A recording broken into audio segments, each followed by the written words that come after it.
Olá, tudo bem? Eu espero que sim. Sinceramente, eu espero que sim. O vídeo de hoje tem o propósito de retomar com você o assunto visto no anterior, gêneros textuais e linguagem denotativa e conotativa, e inserir um novo assunto, que são figuras de linguagem. Como você viu, a linguagem denotativa trabalha com o sentido real e ela aparece em diversos gêneros textuais, inclusive da Bíblia. E a linguagem conotativa, que é a linguagem figurada, também aparece em diversos gêneros textuais que circulam na sociedade cotidianamente, no nosso dia a dia, na nossa fala com os nossos colegas, parentes, no nosso trabalho, e na Bíblia também não é diferente. Mas, dentro da linguagem conotativa, existem as chamadas figuras de linguagem. E o que são figuras? Eu gostaria que você pensasse no seguinte: quando se fala numa figura, ela não é o real, mas ela representa, simboliza, é uma forma artística de falar a respeito de algo verdadeiro. Por exemplo, aqui nós temos duas figuras. Nós temos a menininha. Veja que não é uma foto, não trata de um ser real com nome, sobrenome, endereço, mas é uma ilustração meramente. E também nós temos do lado esquerdo algo que ilustra uma cena bíblica. E nós temos duas personagens, Davi e Golias. Então veja, são figuras representativas que nos remetem à ideia de algo que nós já conhecemos, algo verdadeiro. A menina se refere a um ser humano do sexo feminino, e aqui nós temos essa referência direta a duas personagens, Davi e Golias. Então, enquanto que aqui é uma forma conotativa, simbólica, representativa, no sentido denotativo, aqui nós deveríamos ter uma foto, e aqui também deveríamos ter uma foto. Mas para que servem as figuras de linguagem que nós usamos em nosso cotidiano? E também nos textos escritos, elas surgem com muita frequência nos textos publicitários. Elas servem para dar beleza, originalidade, profundidade, expressividade àquilo que nós queremos transmitir naquele ato de comunicação.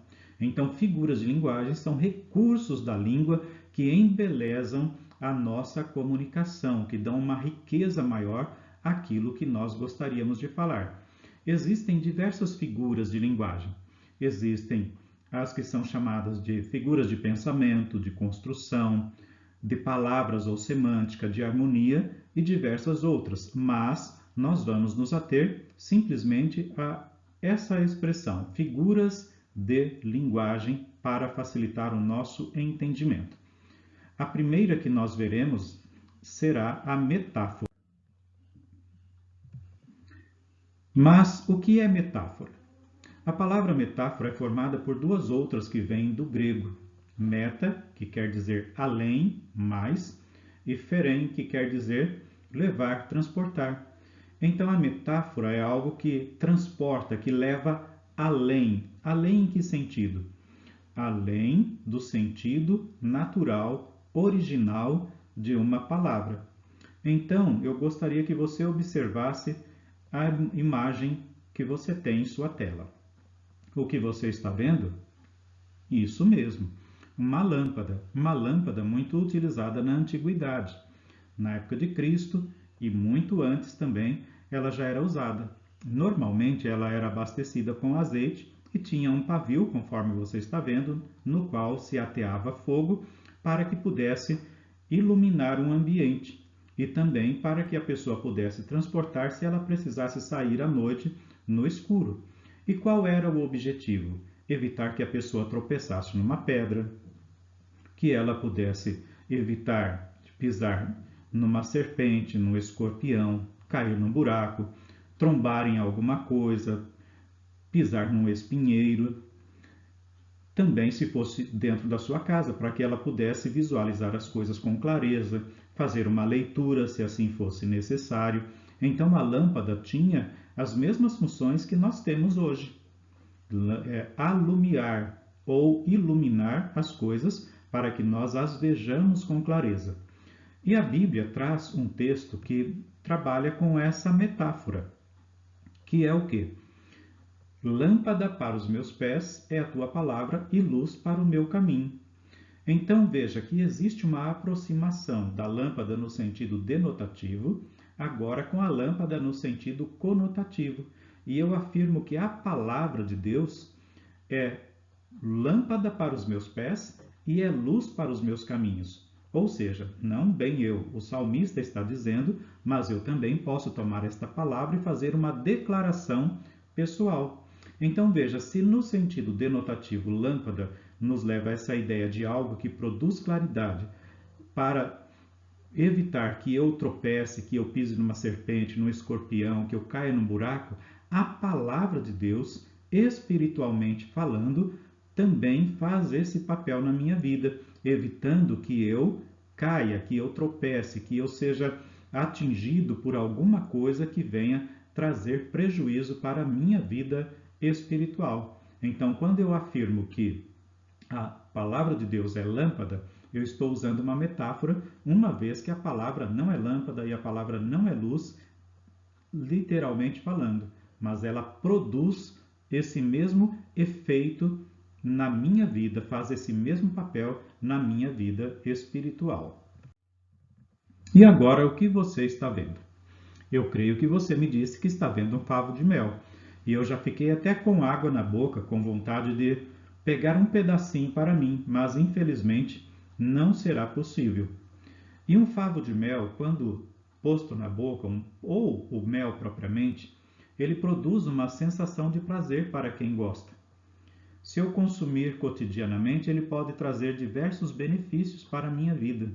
Aumentar a minha imunidade, ele age como um anti-inflamatório natural. Dizem que até como um antibiótico natural. Ele ajuda trazendo saciedade, melhora o sono. Dizem até os especialistas que ele pode ser usado num tratamento de depressão, auxiliando os medicamentos que a pessoa toma e outras formas de combater a depressão que ela utiliza.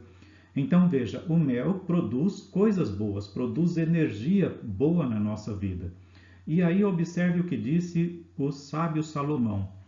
Favo de mel são as palavras suaves, doces para a alma e saúde para os ossos. Mas, de fato, as palavras são favos de mel? Não. Mas observe que novamente eu aproximo as duas coisas, as palavras e o favo de mel.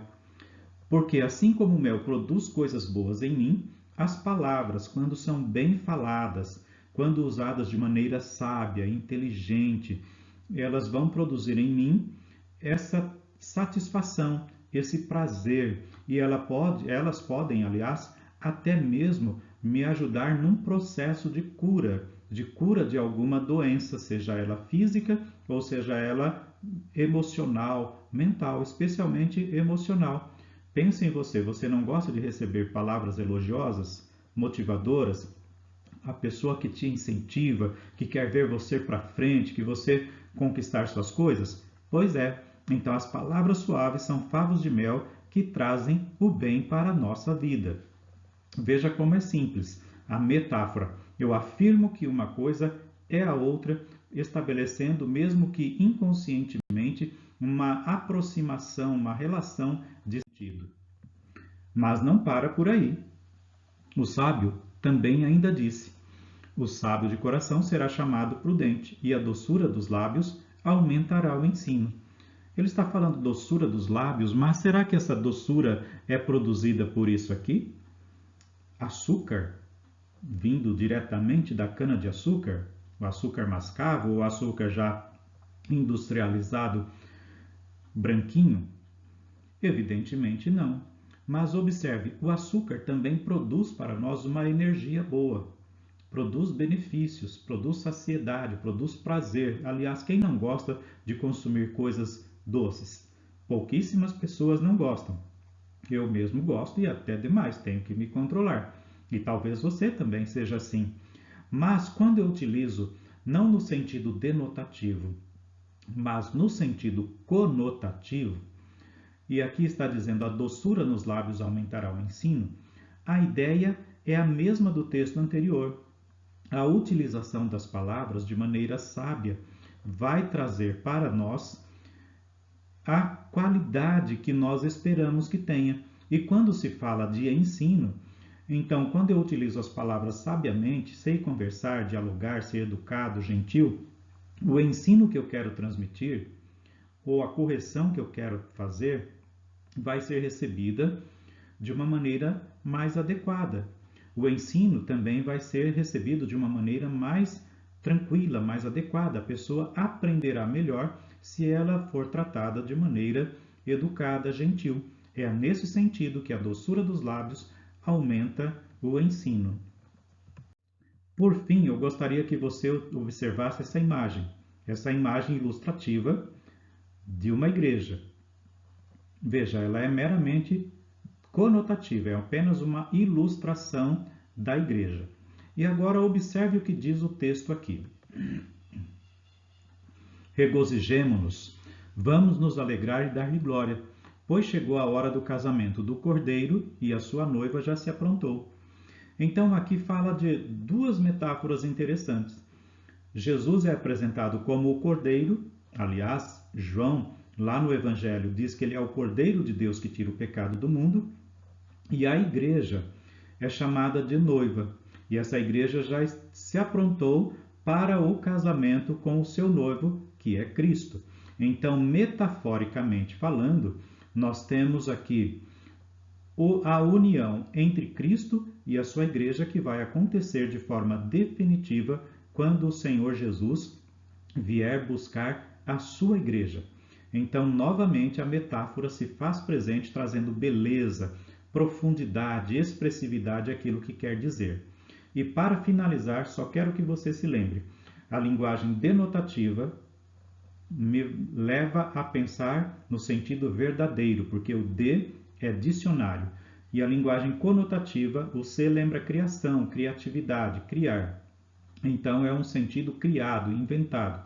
E dentro da linguagem conotativa nós temos as figuras de linguagem, que são recursos que a língua me oferece para que eu possa expressar melhor as ideias. E quando eu utilizo a metáfora, significa que eu estou afirmando que um ser é outro ser. Por quê? Porque existe alguma relação de semelhança entre eles. Então, ao afirmar que Cristo é o cordeiro, eu uso uma metáfora. Ao afirmar que a igreja é a noiva de Cristo, eu estou usando uma metáfora.